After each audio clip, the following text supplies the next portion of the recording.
اللهم علمنا ما ينفعنا وانفعنا بما علمتنا وزدنا علما. We're continuing with section 1, the Sufis in the matter of bearing books of knowledge. We talked about why they're bearing books and how some of them even gave up their life's works because the shaitan deceived them into thinking that they don't need to have this knowledge, that it's only about some esoteric knowledge or behavior that they should be worried about, and somehow this pursuit of knowledge was just a waste of time, took them away from knowing their Lord, and they should have been trusting their instincts and their waswasa, i.e. shaitan. So it's something that you can see, obviously, how easy it is to deceive something, but to what an extent would someone have to go to be deceived? That they would bury their life's works or throw them in the ocean or anything like that. No. So the studying of the writings, and it's permissible only if there's mistakes in the text, or let's say someone wants to get rid of a text that is has some problems in it, or it's missing, or so the mushaf, you can burn it, you can you can even recycle it. And in certain Muslim countries, they have an actual bin to recycle only religious writings, right? It's usually next to the mosque. This bin, and it's for recycling. Or you can put them in water and dissolve, or like that, right? You should never throw them in the garbage, obviously.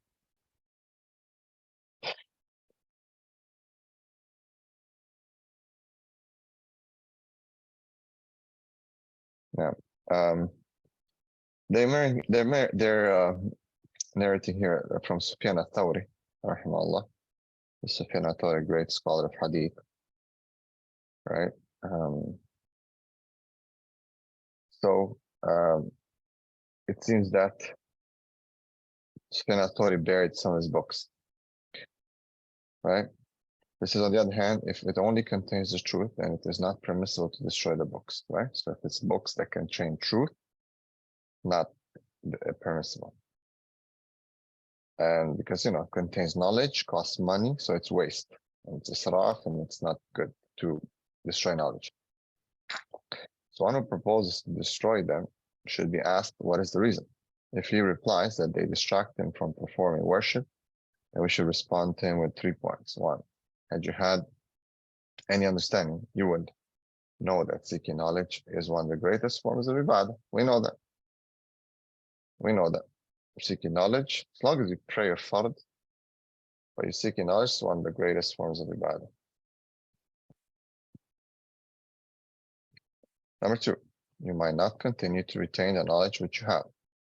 You may regret destroying the books. All right? So people will lose their knowledge. You should not destroy the books. Actually, it's one of the in Mustalah al-Hadith and the science of Hadith. When you're looking at a person's reliability, even if he remembers, or let's say he thinks he remembers, if he loses his books or writings to like a fire, let's say, then his reliability goes down in the chain of narration, okay, amongst the scholars. Yeah. Yusuf ibn Asbat buried his books, and afterwards he could not refrain from saying hadith. Thus he began to make errors in narrating hadith. Now, right? So when you write, you can always go back and check. Point number 3. Assuming that you will continue to retain this knowledge, why did you not give it away to those students who have not obtained their place in learning, or those who wish to benefit from this knowledge, right? You could give it away to students. They could memorize it. They could write it. They could make books out of it. It shouldn't be destroyed. Like imagine life's works destroyed. It's, at that time, especially, it's so hard to, to write hadith. And it's not like, you have some document and you open up your Word document and then, you're good to go. No, it was very difficult. You know what I mean? Extremely difficult. Imagine, what they would have to go through to collect the hadith and the amount of time. Imam Bukhari used to travel for months and others. Al-Marwazi said that Ahmad ibn Hanbal was asked about a man who wrote in his will for his books to be buried. He said, I dislike the burial of knowledge. Right? Al-Marwazi also said that Ahmad used to say, I see no reason in burying the books. Now, so, I mean, again, right, when we look at it, like these scholars, they're great scholars. What would lead someone to bury his knowledge, his books, right? Unless there's mistakes, he fears that he has made mistakes in hadith, right? You couldn't have like fact checkers at that time.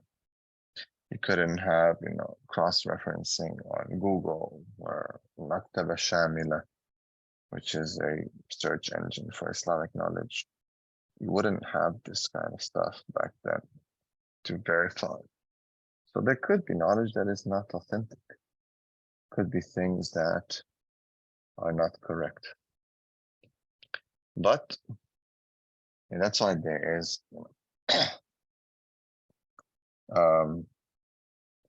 some of the scholars, what they did later, they would take some of the books and they would rectify them, they would criticize, and they would, So it's like that. There's a check system, right?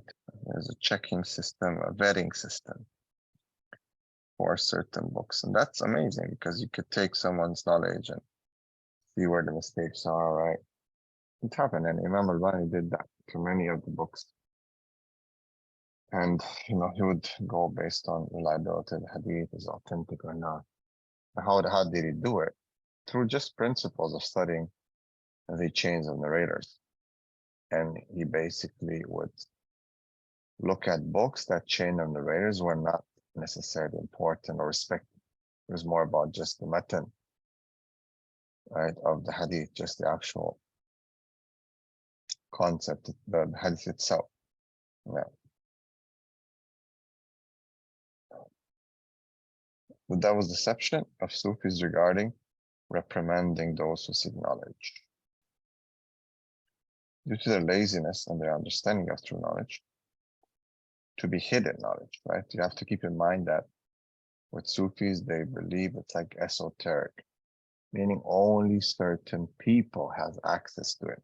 Like it's like my sheikh told me, right? They have these peers and these tariqas, and actually what they're meant to be is to claim that they're the only ones who have certain knowledge. Okay. And they are somehow special because of that. Therefore, you should join their tariqah if you want to gain some special knowledge. You should then join their tariqah, right? Ja'far al-Khuldi said, had Sufis let me alone, I would have gathered all types of chain narrators. When I was young, I went to one of Abbas al-Duri's class. When I left, I met the Sufi man who told me to abandon the knowledge of rags for the sake of the knowledge of paper. His words entered my heart, so I never went back to Abbas again. Right? So imagine when he got stopped from seeking knowledge. But at the same time, he's mistaken. Why would you listen to someone?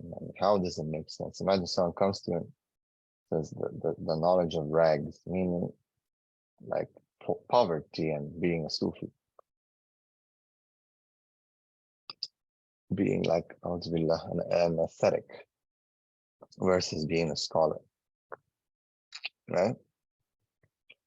And now we can say that a person can be very sincere, right? Like such words to move them. They really want khair. They're questioning their intention. But at the same time, man, you gotta like, it doesn't make sense, right? Abu Sa'id al-Kindi said, I used to visit the Sufi stand, but also used to document hadith in secret. One day I was in the tent and my ink bottle fell from my sleeve. So the Sufi said, cover up your aura. Subhanallah.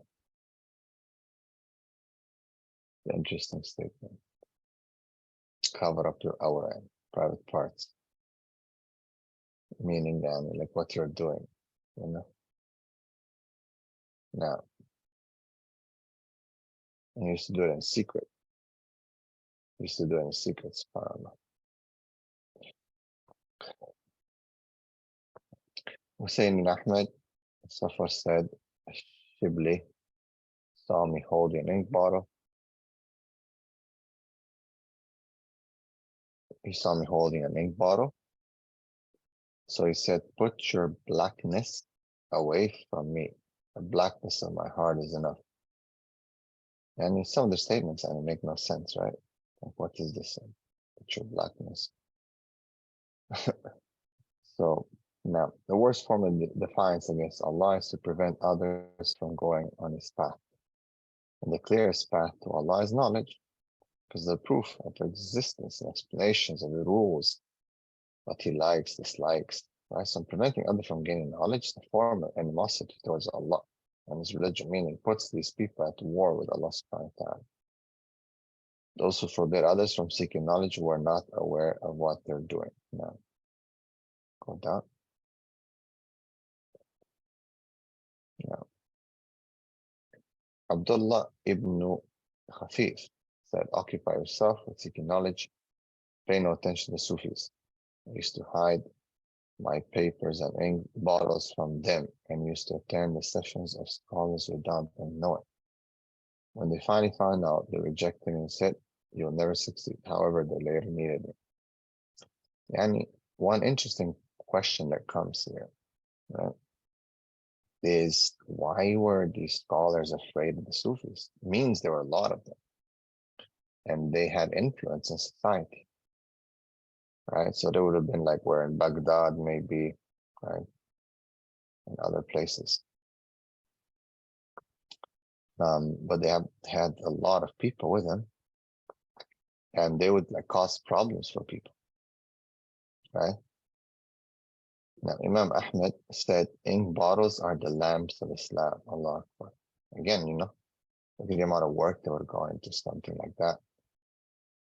And you have to write things by hand, not type, not print, so easy, We have it easy today. They would have to write by hand. And most of us don't write by hand, haven't written by hand, for if our life depend on it. Right? So it's interesting. When he got older, he would hide an ink bottle once. So a man asked him, until when you will continue to hold the ink bottle? He said, until I enter the grave. And he said, when defining the victorious section, if they are not the people of Hadith, then I don't know who they are. Yani Ahl al-Hadith, he said, are Firq al-Najih, right? Based on the Hadith of Prophet ﷺ of the 73 sects. And he described the men who condemned the people of Hadith as Zindiq, as a heretic. Because Zindiq is a heretic. Imam Shafi'i rahimahullah said, whenever I meet a person from the people of Hadith, I feel like I've met one of the companions of the Prophet sallallahu alayhi wasallam. Right? Why? Because they remind you of, they say, Qala Allah, Qala Rasul, Qala Sahaba. It's like, and they're giving you that knowledge that came from the generation, that early Salaf generation. Okay, devil's deception of Sufis in their views of knowledge or knowledge. In their views on knowledge. Know that these people, having neglected study and in accordance with their ways, restricted themselves to ascetic practices or practice, have not restrained themselves from talking about the different branches of knowledge, giving utterance about the whims and committing gross errors. At times they speak of Quran interpretation, tafsir, and other hadith or fiqh and so on. So it's not like they don't speak about it. How do you like put down that knowledge, but yet you still speak about it? You still give fatwas, you still have debates on what's permissible, what's not, right? Yeah, so they should just leave it all together, but no, they just want to follow their desires and their whims, right? Now, some example of what they used to say about the Quran. Al-Junaid was asked about the explanation of the verse, so now they're making tafsir. They are mufassir. Of course, people are going to read the Quran, they're going to hear it. But they'll ask these so-called scholars interpretational questions. Surah Al-A'la, right? We will make you recite, so you shall not forget. He said you should not forget acting upon it. And well, this is obviously talking about knowledge, not acting upon it, but of course acting upon it comes with it, but it doesn't make sense, right? She has to do the same, right? Ta'wil of different ayat. No. وَدَرَسُوا مَا فِي. Okay. دَرَسُوا مَا فِي. يعني dars is like to learn, knowledge, studying. Okay, so Al-Araf. They say they abandon acting upon it. So they interpret it again. For the explanation of the first verse, it's out of place, right? And the second verse is even worse, right? What's it? Because dars means any recitation or darasa, to study, right? To understand it, to recite it. So not to act upon or failing acting upon it. So this is ta'wil and actually it's corruption of the meaning. Now, another example is the explanation of the verse. إن في ذلك لذكرى لمن كان له قلب. Verily, this is a reminder for those who have a heart, or gives his ears while he is heedful. And he said, for him who Allah is in his heart, or Allah is his heart, right? So this is like, come on. Again, you find a lot of these common themes. Allah is in your heart, Allah is in my heart, Allah is everywhere, Allah this, Allah that, Allah, don't judge me, Allah is in my heart, and so on.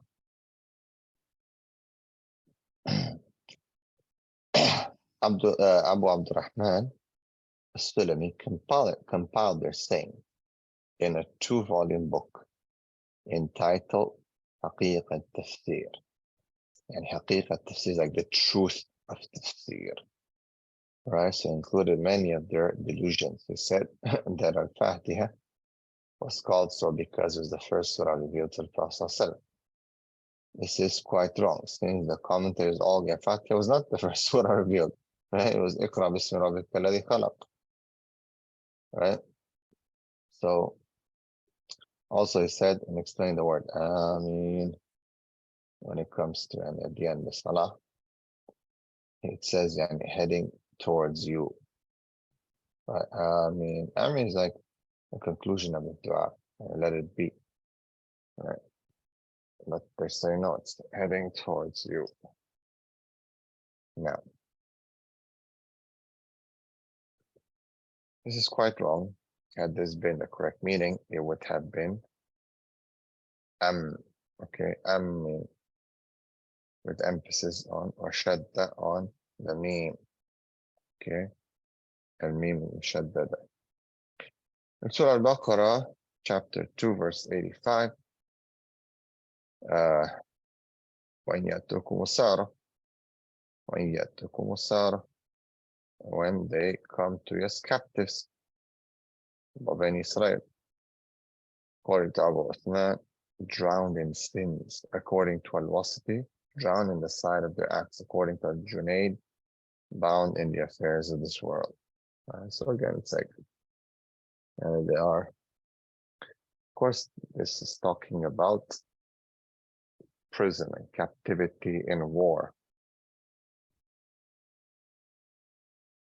But they're misinterpreting as something different. Now, Surah Al-Imran, next verse. وَمَنْ دَخَلَهُ كَانَ آمِنًا. Now, so وَمَنْ دَخَلَهُ كَانَ آمِنًا. Great safety to one who enters, or whoever enters it will be safe in the sanctuary. So they'll say security from his illusions and the waswasa, the devil's whispers. This is extremely bad, since the text, though worked as a statement, had the sense of a command, grant safety to anyone who enters the sanctuary. And they interpret it in a statement, but they cannot make the interpretation correct, since many a man who enters the sanctuary is not safe from suggestions and insinuations. Meaning, and talks about like physical safety, right? You won't have, wherever you go, you're not going to be safe from waswasa, right? So their interpretation is totally wrong. And Hussein explained the verse.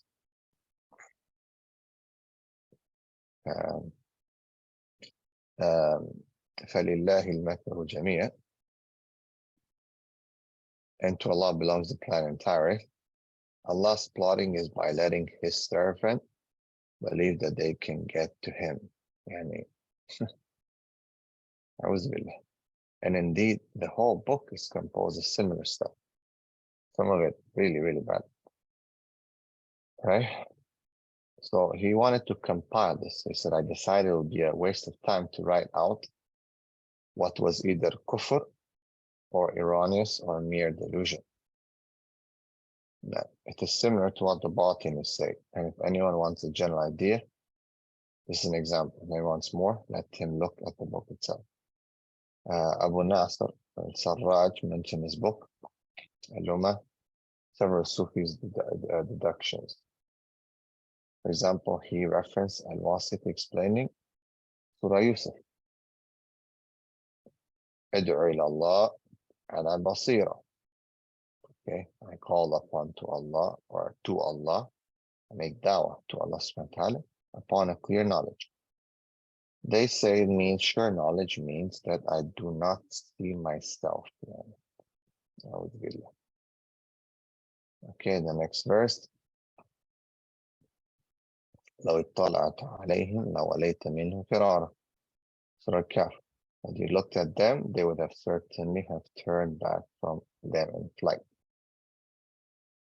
So he says that if you were to see those other than, if you were to see those other than us, i.e. the Sufis, you would run to us then.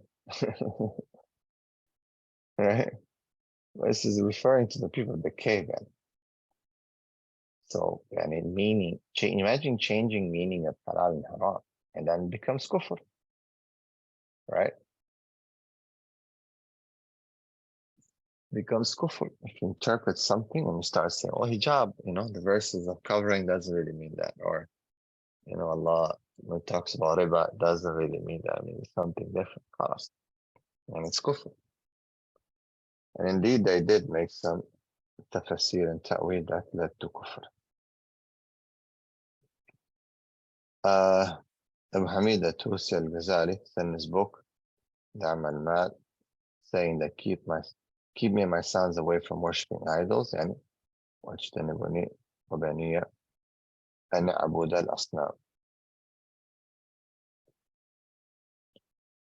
No, and he said, since the prophetic rank is too exalted to admit a fear that they might worship gods or idols, so by their worship, he must have meant love of them and being deceived by them.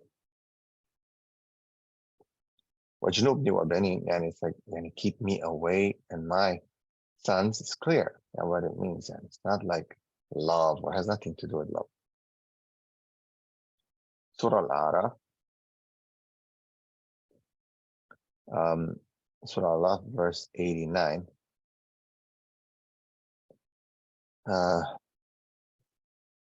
وما يكون لنا أن نعود فيها إلا أن يشاء الله ربنا. And it's not for us to return to it. Okay? نعود فيها. وما يكون لنا أن نعود فيها إلا أن يشاء الله ربنا. Clear? So it's not for us to return to it except by Allah's will, should He will that. Right? أن يشاء الله ربنا, our Lord. Prophets will never resort to shirk because of their status. However, it's not impossible for people to perform shirk.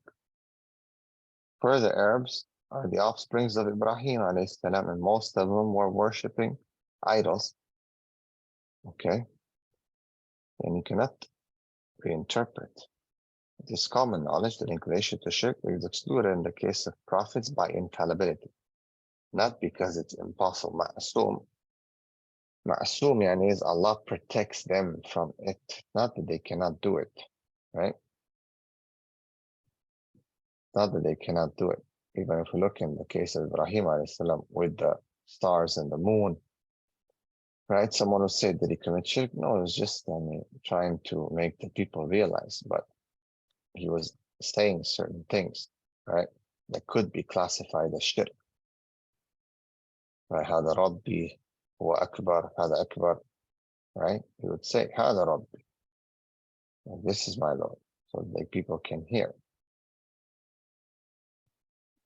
So it's not impossible, but Allah protects them, right?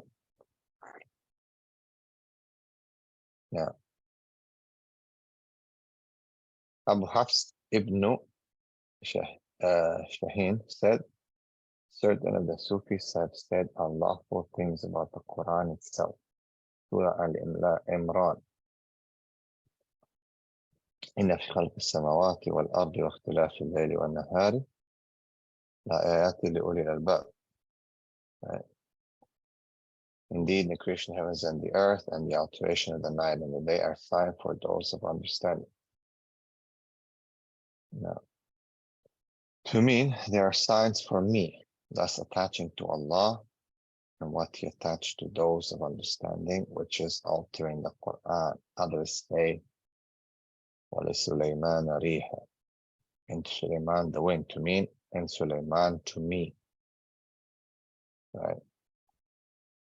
It's like, he says, I'm surprised at those who are very cautious in what they eat and what they say. They were so liberal in discussing the Quran in such a way, right? So it's like contradiction. They're so careful, everything else, right? Oh, don't do this, don't say that, don't eat this, don't do that. But yet they're just mocking the Quran and fiqh and tafsir and hadith and so on. No.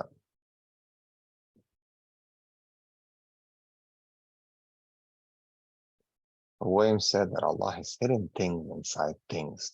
He hid His cunning inside His knowledge, a'udhu billahi minash shaitanir rajim, and His deception inside His subtleness, a'udhu billah, and His punishment inside His just generosity. This is shameless to say. Yeah, what a confusion. Maybe even kufr. We seek refuge from Allah. We seek refuge with Allah from such confusions and alterations in knowledge. Right? And again, claiming this esoteric knowledge. How do you know this? Right? Did Allah speak to you, or did the Prophet give you something that He did not give the Sahaba? And trust me, like I'm not sure, I did see in Malaysia, like Naqshbandis are quite popular, right? You will see them usually like having these, green turbans. Okay. You can have so many common traits for them.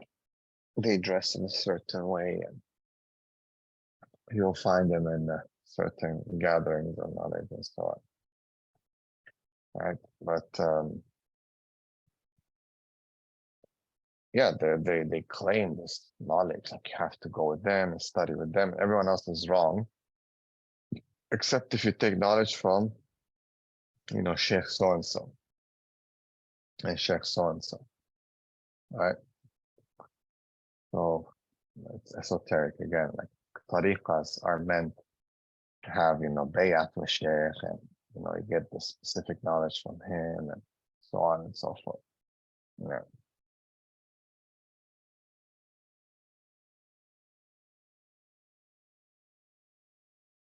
Let's go down a bit.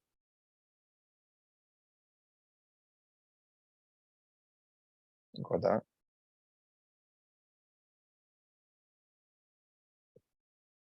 Now, understanding of hadith, and go down. So those were examples of ayat. Let's wait 1 second, please.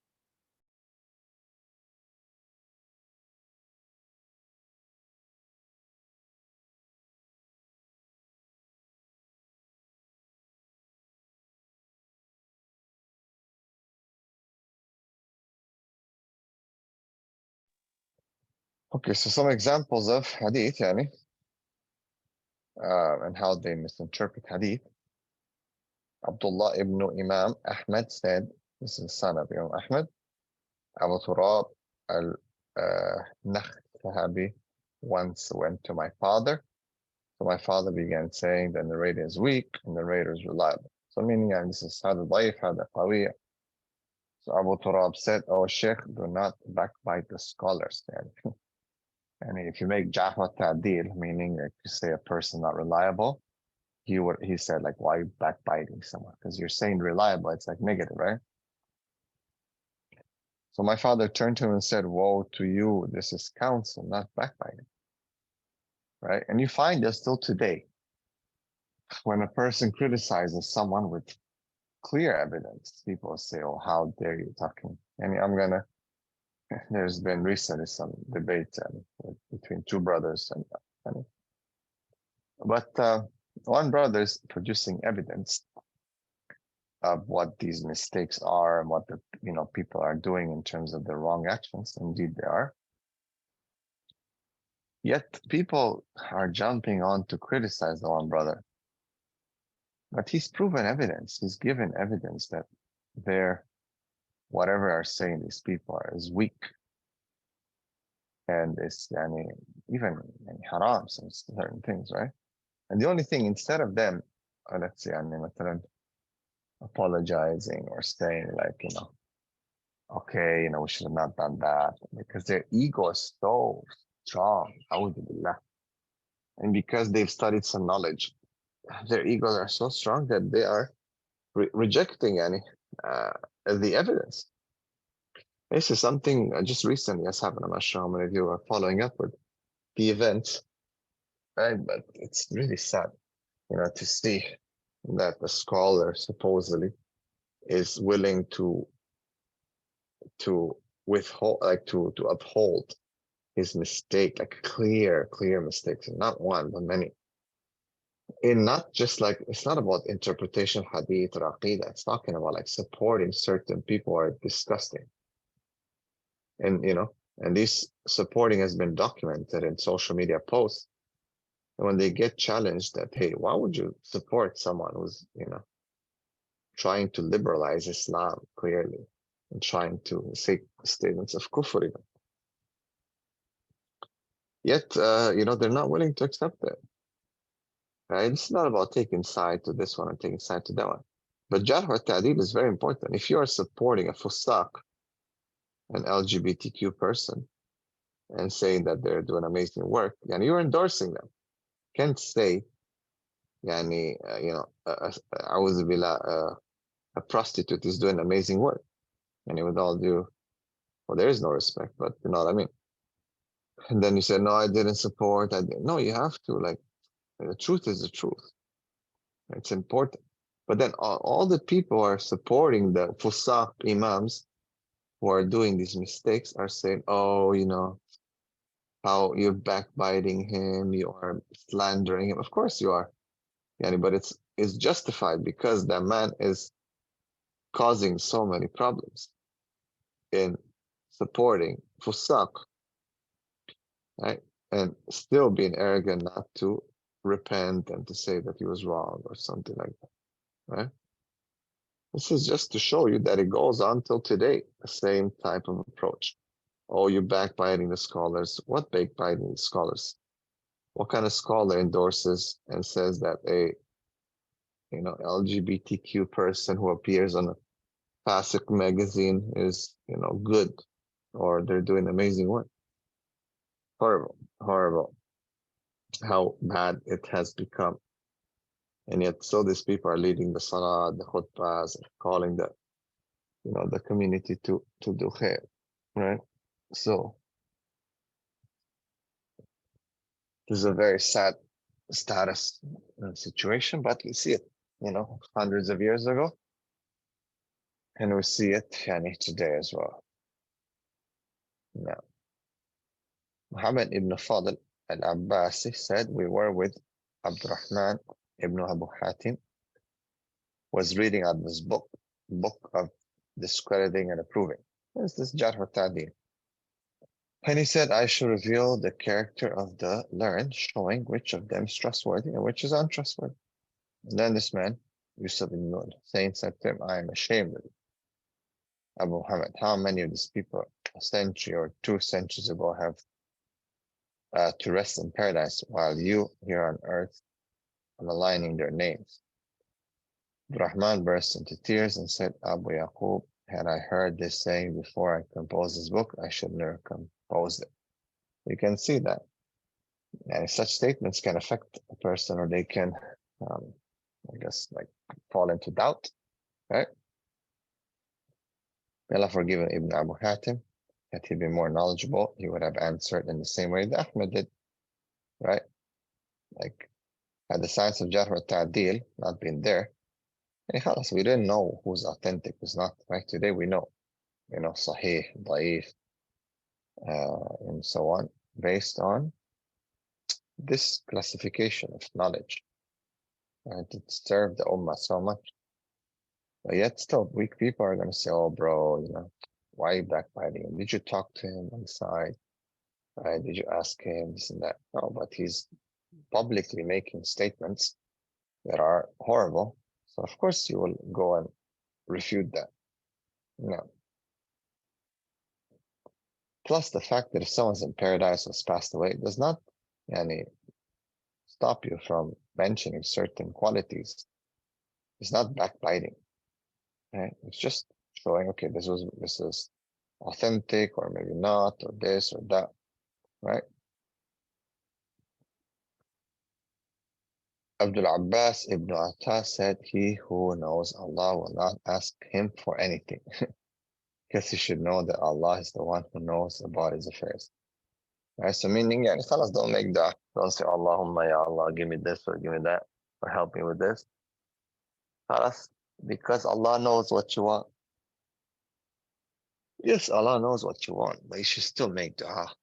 You should still ask Allah for guidance and help and protection, even for rizq. Right? رَبَّنَا آتِنَا فِي الدُّنْيَا حَسَنَةً. آتِنَا, give us. They're asking Allah, right?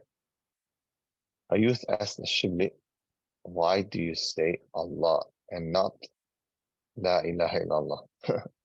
So he said, I feel shy to say the positive illallah statement after the negative statement, La ilaha. The youth responded, I want a stronger argument. Shibli said, I fear that I might die after saying the negative before reaching the positive. So in La ilaha, and then get a heart attack, and he can't say illallah. Come on. This is ridiculous. Right? Yeah. Go down.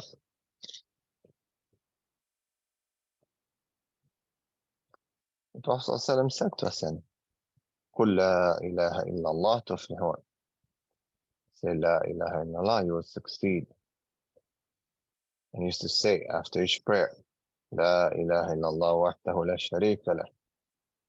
له الملك وله الحمد وله كل شيء قدير. You have to say 33 times, SubhanAllah, Alhamdulillah, Allahu Akbar.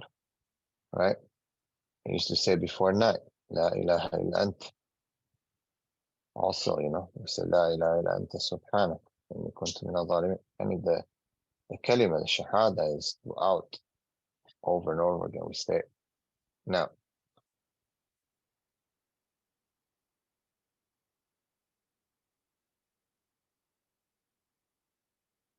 so this would be like any totally wrong for someone to say, don't say la ilaha, just say Allah, Allah, Allah, Allah. And okay, how does someone take shahada if he wants to become Muslim with the Sufis?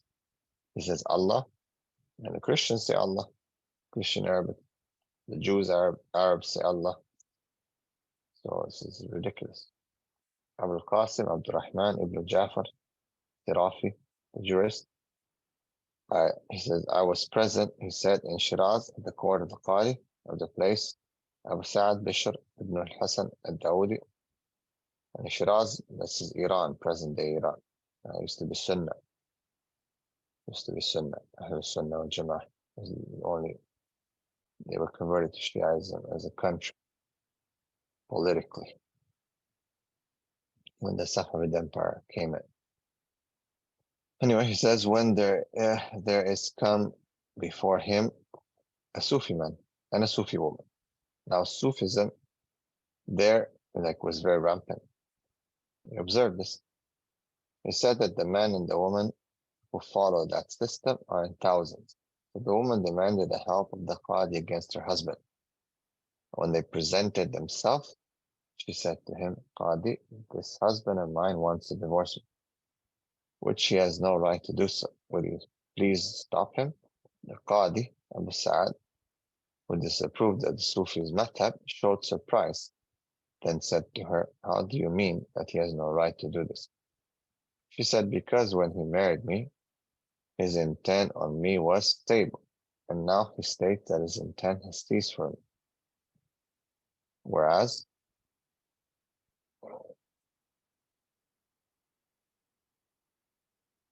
my intention on him is stable and has not ceased. He must wait till my intent has ceased from him. Even his intent has ceased from me, meaning they both have the same niyyah. Abu Sa'id said to me, what do you think of this jurisprudence? He then reconciled the parties and they both left without a divorce. With Ajib, no, and if a man wants to divorce, he divorces. Honest. It doesn't have to be a synergy of the niyyah, of the intention. Right? Abu Hamid Al-Tusi in his book, Al-Ihya. Okay, this is Abu Hamid Al-Tusi. Al-Ihya. This is Al-Ghazali, rahimahullah. Says that one of them said, Lordship contains a mystery, by the revelation of which prophethood would become void. There's a mystery for prophecy. If it were to be exposed, the knowledge would become void. There's a mystery for scholars, and if it were to expose them, commandments would become void. So again, the so-called we know and you don't know. We have the knowledge and you don't have the knowledge. Look at this offensive nonsense and allegations against Sharia. So again, if obviously Abu Hamid al-Ghazali said this, it's wrong. Again, we learned that even though we love some scholars, I know Malaysians love Ghazali, but maybe not many have paid attention to what he has said in certain things. So it's okay, and we can criticize. Imagine now we would say, no, sorry, because it's Al-Ghazali, rahimahullah, alas, we have to stop reading this book. No, you have to see what the truth is. Doesn't matter what is attached to what person. We don't go back on personalities,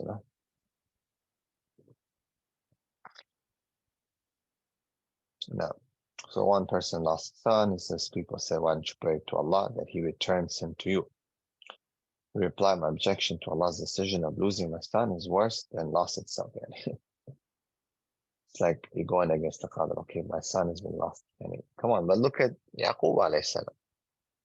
Right, when he lost Yusuf and then Benjamin, did not make dua, did not cry to Allah. And read the Quran, sir. I've long wondered how Abu Hamid can relate these utterances in the contents of contentment and pleasure. Well, he was aware that asking Allah and praying to Him is not a form of objection. These then are examples of those people's language and juristic statements. They indicate how little they know and they misunderstand and how frequent they are.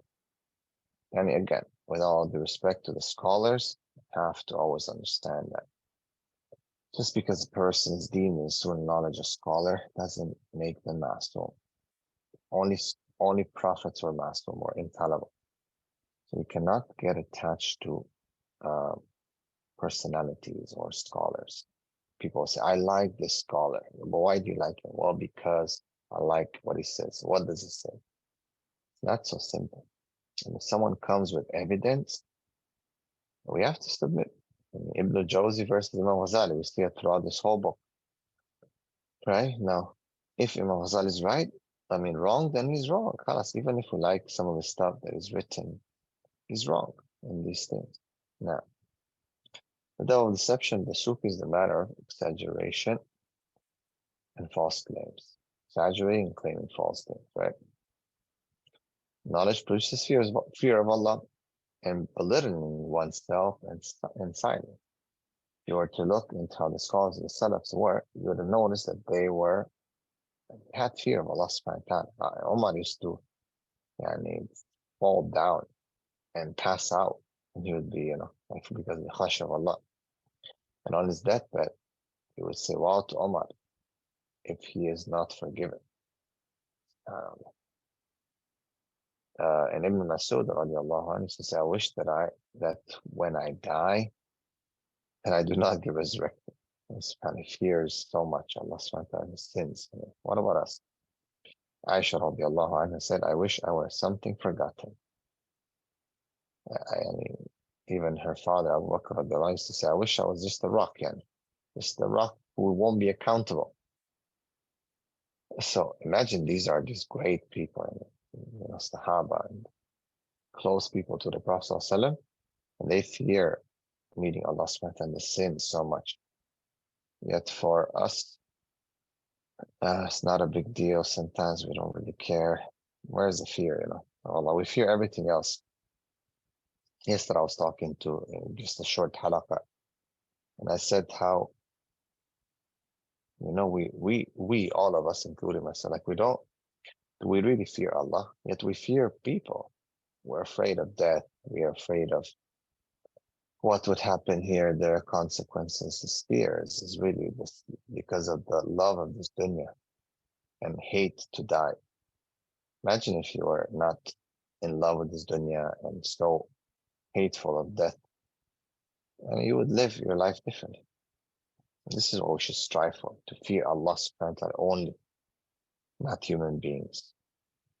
Sufyan al-Thawri told Hamad ibn Salama, one on his deathbed, "Do you think someone," sorry, I didn't see that.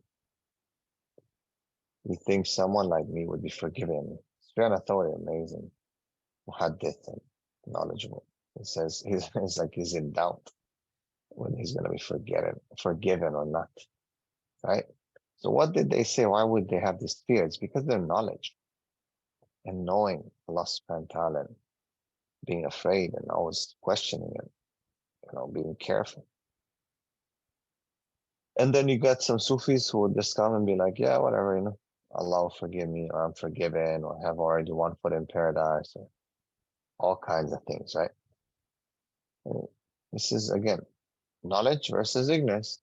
Allah says in Surah Fatir, "Innama yakhsha Allah min ibadihi al-ulama." Those who truly fear Allah from his ibad are the ulama. And he said, "I am the most knowledgeable and fearing of Allah amongst all of you." That's what the Prophet ﷺ said. Sufis, on the other hand, lack knowledge. They noticed that they are doing a lot of worship rituals, so they thought highly of themselves.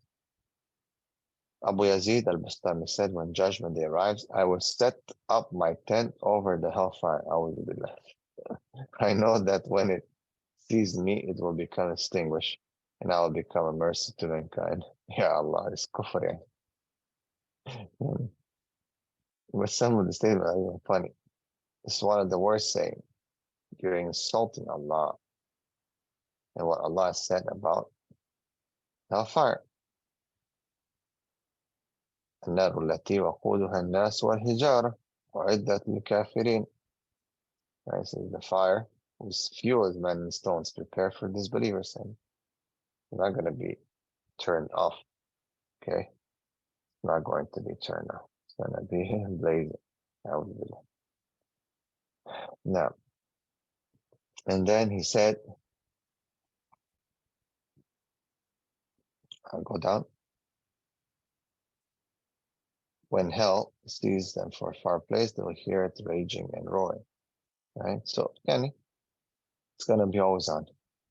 Abu Hurairah radiallahu anhu said, the Prophet said, the fire is a part of 70 parts of the fire of hell. So he said, it was said, O Messenger of Allah, it would have been enough. He said, it was increased 69 times, each multiple being the same degree of heat. So, may Allah protect us from hellfire, protect our children, our families, and everyone. Ibn Masud radiallahu anhu said that the Prophet said, hell will be brought forth on the day by means of 70,000 ropes, each of which will be pulled by 70,000 angels. So imagine 70,000 times 70,000, right? That's what, 49, million or billion or something like that. Million or more. Now, and Omar radiallahu anhu used to say, used to be said to him, O leader of the believers, if you were to do the action of 70 prophets, you would still belittle your actions on Judgment Day because of what you will see. So my thoughtful liver insisted on this word of Ka'b. Ka'b said, if an opening the size of a bull's nostril was open in the walls of hell in the far east, then the brain of a man in the far west would melt from its heat. So Omar thought for a while, they said, tell us more, O Ka'b. So he said, O leader of the believers, Amir al-Mu'mineen, on Judgment Day, the hellfire will exhale to the point that all angels and prophets will drop down to their knees, and each will say, O Lord, myself, nafsi, nafsi. All I am concerned is myself. Right? Now, let's go down. Let's stop here, inshallah. And given that thought, we'll continue next time and looking at their interpretation of the ayat, and may Allah protect us from jahil, from being ignorant about these things and being, caught up or pulled into these things. Till today, they're doing their dawah. Until today, they are, causing people to be misguided. So ask Allah for protection. Jazakumullah khair.